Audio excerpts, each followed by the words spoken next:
Lei 27. Jogue com a necessidade que as pessoas têm de acreditar em alguma coisa para criar um séquito de devotos. As pessoas têm um desejo enorme de acreditar em alguma coisa. Torne-se o foco desse desejo oferecendo a elas uma causa, uma fé para seguir. Use palavras vazias de sentido, mas cheias de promessas. Enfatize o entusiasmo, de preferência a racionalidade e a clareza de raciocínio. Dê aos seus novos discípulos rituais a serem cumpridos. Peça-lhes que se sacrifiquem por você. Na ausência de uma religião organizada e de grandes causas, o seu novo sistema de crenças lhe dará um imensurável poder. A ciência do charlatanismo, ou de como criar um culto em 5 etapas. Na busca, necessária, de métodos para obter o poder com o mínimo de esforço, você verá que a criação de um séquito de devotos é o mais eficaz. Ter um grande séquito abre inúmeras possibilidades de trapaça. Não só eles o adorarão, como o defenderão de seus inimigos e assumirão voluntariamente o trabalho de atrair outros para o seu novo culto. Este tipo de poder o elevará a uma nova esfera. Você não terá mais de se esforçar, ou usar de subterfúgios, para impor a sua vontade. Você é adorado e não erra. Talvez você ache que criar um séquito desse seja uma tarefa colossal, mas ela é muito simples.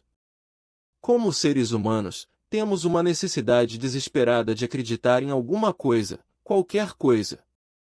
Isto nos torna eminentemente crédulos, simplesmente não suportamos longos períodos de dúvidas, ou o vazio de não se ter algo em que acreditar. Baste que acenem na nossa frente com uma nova causa, um novo elixir, um esquema para enriquecer rápido, ou a última tendência tecnológica ou movimento artístico que saltamos logo para morder a isca. Veja a história, as crônicas das novas tendências e cultos que formaram massas de seguidores, só elas bastam para encher uma biblioteca. Depois de alguns séculos, algumas décadas, alguns anos, alguns meses, em geral tudo isso cai no ridículo, mas na época pareceu tão atraente, tão transcendental, tão divino. Sempre apressados para acreditar em alguma coisa, criamos santos e crenças do nada. Não desperdice essa credulidade, torne-se você mesmo um objeto de adoração. Faça com que as pessoas criem um culto ao seu redor. Os grandes charlatões europeus dos séculos XVI e XVII dominaram a arte da criação de cultos. Eles viveram, como sabemos, numa época de grandes transformações. A religião organizada estava em declínio, a ciência em ascensão. As pessoas estavam desesperadas para se reunir em torno de uma nova causa ou fé. Os charlatões começaram mascateando elixires medicinais e atalhos alquímicos para a riqueza. Nas rápidas passagens de cidade em cidade, eles originalmente focalizavam pequenos grupos, até que, por acaso, tropeçaram num fato real da natureza humana. Quanto maior o número de pessoas reunidas ao seu redor, mais fácil era enganá-las. O charlatão subia numa plataforma de madeira, daí o termo saltimbanco, e multidões afluíam ao seu redor. Em grupo, as pessoas tomavam-se mais emotivas, menos capazes de raciocinar. Se o charlatão tivesse falado com elas individualmente, elas o teriam achado ridículo, mas, perdidas na multidão, viam-se presas num estado comum de êxtase. Era difícil para elas encontrar o distanciamento que dá espaço para o ceticismo. Qualquer deficiência nas ideias do charlatão era encoberta pelo zelo da massa. A paixão e o entusiasmo apossavam-se da multidão como por contágio, e elas reagiam violentamente a quem quer que ousasse espalhar uma semente que fosse de dúvida. Estudando conscientemente esta dinâmica ao longo de décadas de experiência e, espontaneamente, se adaptando às situações conforme elas iam acontecendo, os charlatões aperfeiçoaram a ciência de atrair e conquistar multidões, transformando-as em seguidores e os seguidores em culto. O macete publicitário dos charlatões hoje em dia pode parecer antiquado, mas ainda existe entre nós milhares que continuam usando os mesmos métodos testados e comprovados que seus antecessores aperfeiçoaram séculos atrás. mudando apenas os nomes dos seus elixires e modernizando a cara dos seus cultos. Encontramos estes charlatões contemporâneos em todas as áreas da vida: negócios, moda, política, arte.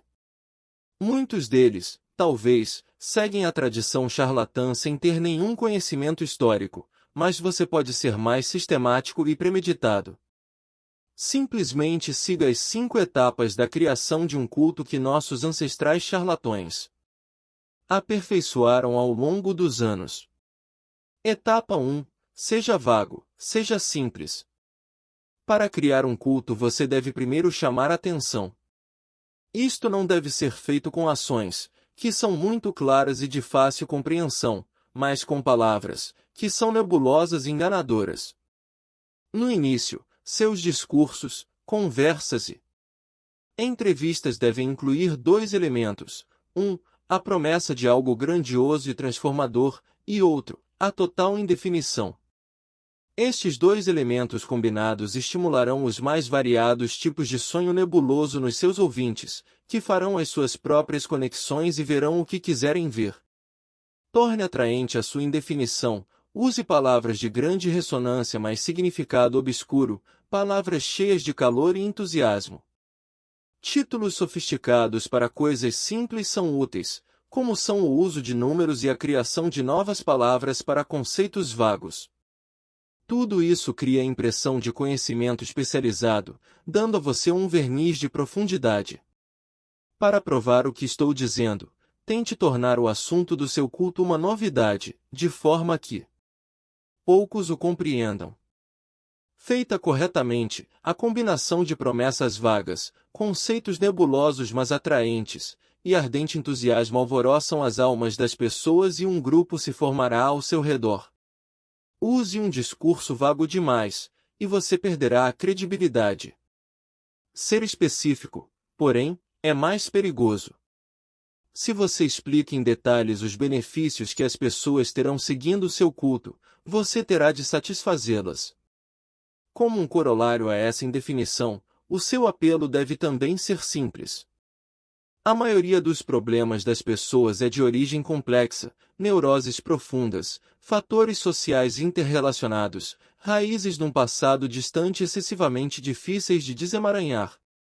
Poucos, entretanto, têm paciência para lidar com isto, a maioria quer uma solução simples para seus problemas. A capacidade de oferecer este tipo de solução lhe dará um grande poder e aumentará o número dos seus seguidores.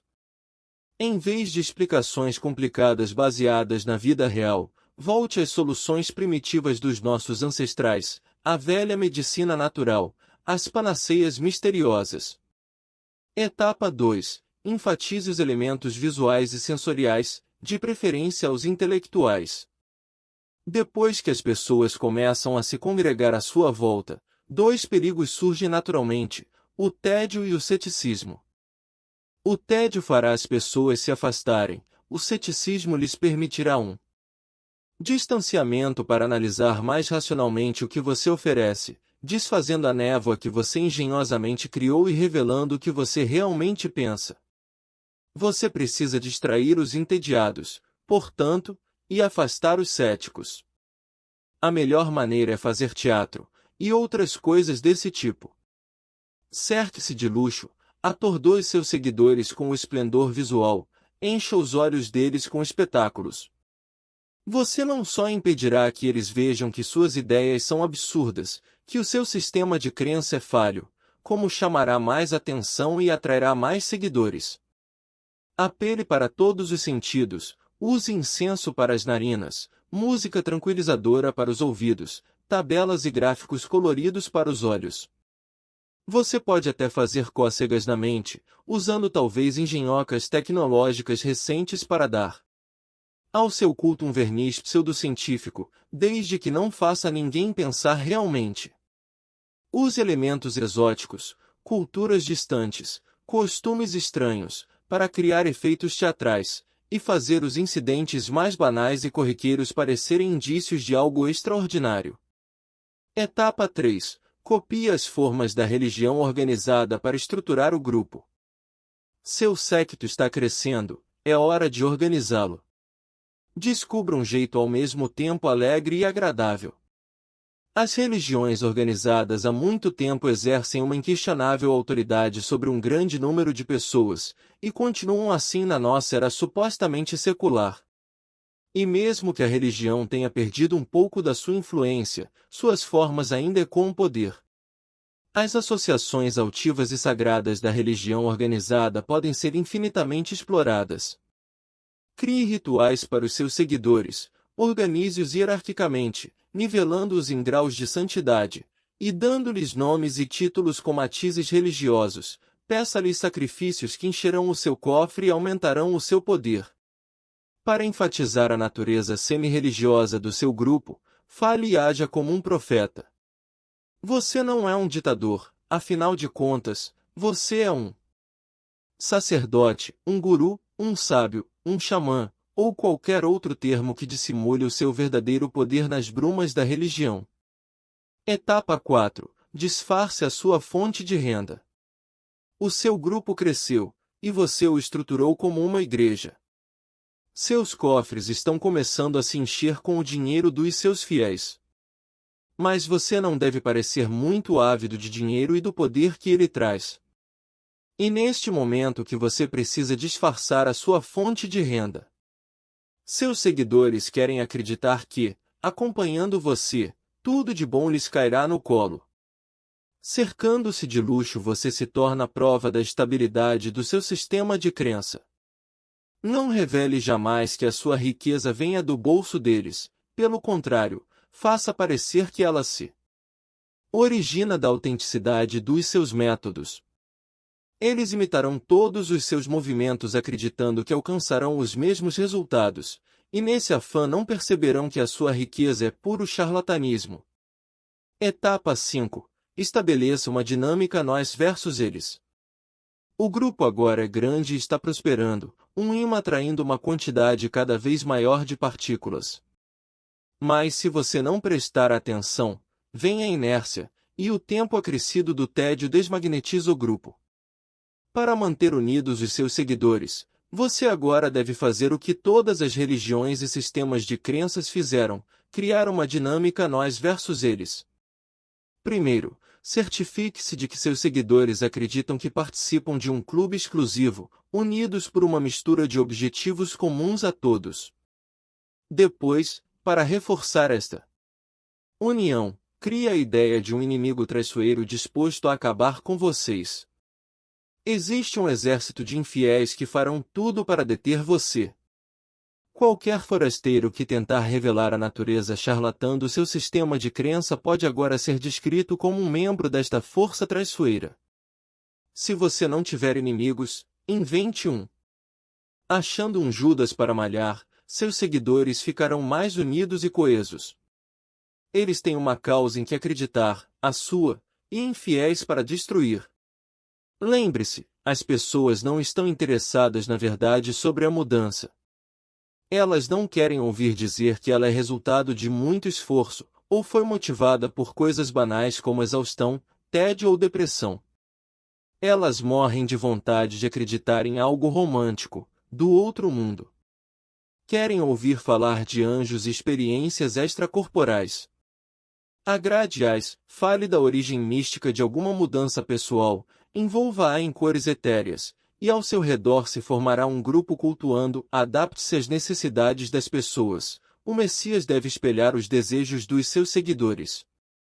E mire sempre bem alto. Quanto maior e mais ousada a sua ilusão, melhor. Num grupo, o desejo de união social, mais antigo do que a própria civilização, anseia para ser despertado. Este desejo pode ser subordinado a uma causa unificadora, mas por baixo existe uma sexualidade reprimida que o charlatão sabe muito bem como explorar e manipular. É isso que Mesmer nos ensina, nossa tendência a duvidar, o distanciamento que nos permite racionalizar, acaba quando nos reunimos em grupo. O calor e o efeito contagiante do grupo vence o ceticismo do indivíduo. Este é o poder que você conquista criando um culto. Além disso, Brincando com a sexualidade reprimida das pessoas, você as leva a ver a exaltação dos seus sentimentos como sinal da sua força mística. Você adquire um poder imenso trabalhando com a insatisfação das pessoas no seu desejo de uma espécie de unidade promíscua e pagã. Lembre-se também de que os cultos mais eficazes misturam religião com ciência. Pegue a tendência ou o modismo tecnológico mais recente e misture-os a uma causa nobre, uma fé mística, uma nova forma de curar. As interpretações que as pessoas vão dar para o seu culto híbrido crescerão vertiginosamente, e elas lhe atribuirão poderes que você nunca imaginou dizer que tem. O charlatão adquire o seu grande poder abrindo simplesmente uma possibilidade para os homens acreditarem naquilo em que já acreditam.